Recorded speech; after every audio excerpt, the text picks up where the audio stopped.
the leader of the Hindus realized, but wait a minute, the Muslims want the same thing that we want.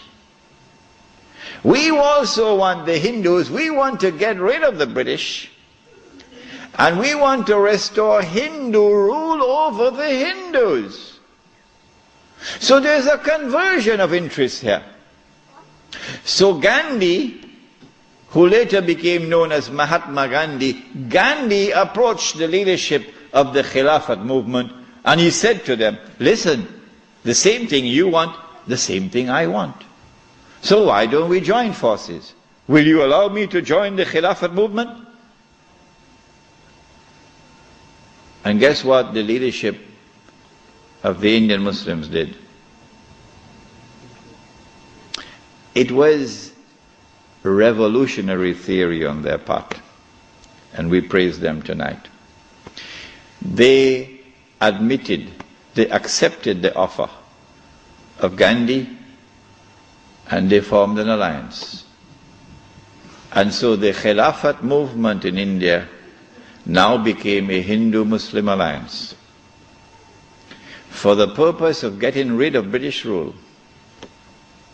And then that would replace, that which would replace British rule would be Islamic rule over Muslims and Hindu rule over Hindus.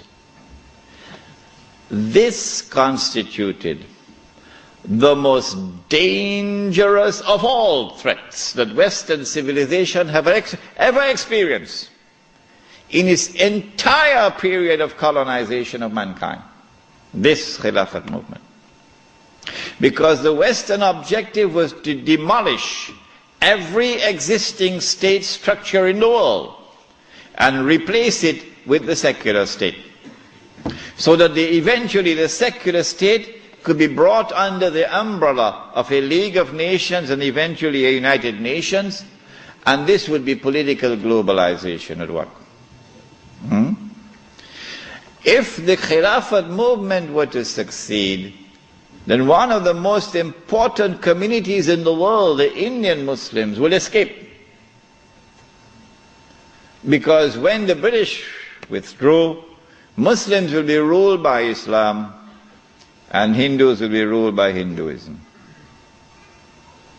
Between 1920 and 1924, the Khilafat movement was building up steam at an alarming rate.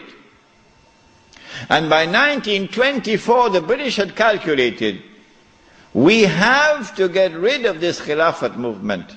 And the only way we can think of now is to abolish the Khilafat. And so they put the pressure on Mustafa Kemal. As soon as the Khilafat was abolished, the Khilafat movement in India began to lose steam. In the same year that it was abolished in 1924, in that same year, the secularly minded British, in Indian language they call it chamcha, the stooges of the British in India, the brown-skinned Englishmen parading as Muslims, of whom the prince of them all was the grandfather of the present Aga Khan, Karim Aga Khan's grandfather. They now restore an organization called the All India Muslim League. The All India Muslim League is led by men who don't know Islam and don't live Islam. And these are the people who now wage a struggle for the liberation of the Muslims from British rule to be replaced, not with rule of Islam, oh no, but rather by the rule of the secular Republic of Pakistan and the secular Republic of India. So that Pakistan and India could be embraced within the community of secular nation states. But of course you had to put a little red herring to fool the people. So you have to make it appear as though Pakistan is going to emerge as an Islamic state, but that's just dust in their eyes, to fool those who see with only one eye. And so in 1924, on the 3rd of March, the caliphate was abolished. When the caliphate was abolished, Sharif al-Hussein realized that he was in grave danger now. So long as there was a Khalifa in Istanbul, the British needed him. But now that the caliphate was destroyed, abolished, Sharif al-Hussein now realizes the plan. He says, oh my gosh, they're going to send Abdulaziz ibn Saud to cut my throat now. In exactly the same way that Abdullah of Jordan is now realizing, as soon as Bush attacks Iraq, that is the end of me. So Sharif al-Hussein decides 4 days later, on the 7th of March 1924, to claim the Khilafah for himself. But when you're a client state of Britain, you can't do that. You have to first apply to the British government for permission to become the Khalifa. He didn't do that.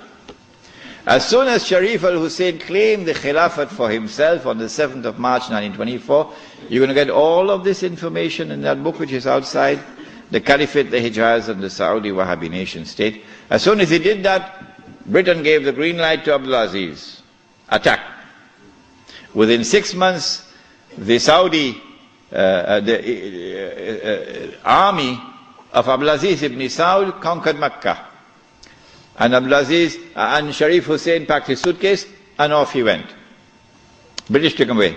This one the Americans will take out of Jordan.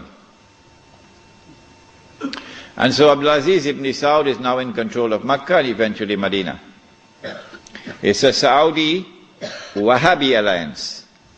Does he claim the Khilafah for himself now? No.